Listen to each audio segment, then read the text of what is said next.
জি, আসসালামু আলাইকুম। আমি Mohammad Abdur Rahman, Dhaka university political science second year student. So আমার কোয়েশ্চেনটা হচ্ছিল সোশিও ইকোনমিক নিয়ে, কারণ এখানে আমরা সোশিও ইকোনমিকের যে বিষয়টা আমি তুলে ধরতে চাই। আমি হচ্ছে মিডল ক্লাস ফ্যামিলির একজন মেম্বার। আমার বাবাই নিজেই প্রাইভেট সেক্টরে একটা কোম্পানিতে জব করেন। যখন এই গত দিনগুলোতে, ইভেন কিছুদিন আগে যে ভ্যাটের যে গল্পনা আমরা দেখলাম, সেখানে প্রাইভেট সেক্টরের যারা এমপ্লয়ি তাদের লে অফের শিকার হচ্ছে, তাদের চাকরি চলে যাচ্ছে এই যে প্রাইস হাইক বা বিভিন্ন সমস্যার সময়েতে। ঠিক সেই সময়ে গভর্নমেন্ট এমপ্লয়িরা তাদের বেতনের বৃদ্ধি পাচ্ছে। ঠিক এই সোশিও ইকোনমিক পার্সপেক্টিভে এই যে ডিসপ্যারিটি গভর্নমেন্ট এমপ্লয়ি এবং প্রাইভেট সেক্টরের যে এমপ্লয়ি, এটা নিয়ে আপনারা কি ভাবছেন এবং এটার সমাধান আমরা কবে পাচ্ছি? আমি বলি, হ্যাঁ, আসলে এর আগে অন্য জায়গায় বলেছি দেখে আজকে সকালে সময় কম ছিল বলি নাই।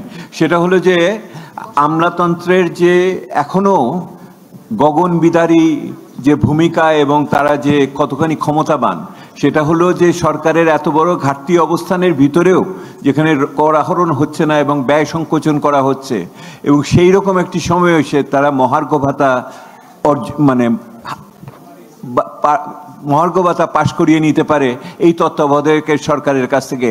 এইটা আমাদের জন্য অচিন্তনীয় একটা বিষয় ছিল, যেখানে সাধারণ মানুষ দ্রব্যমূল্যের পিষ্ট হচ্ছে এবং সেখানে ভ্যাট বাড়ানো হচ্ছে। এই দুটো বিপরীতমুখী অবস্থানের ভিতরে আমাদের কাছে আশ্চর্য লেগেছে।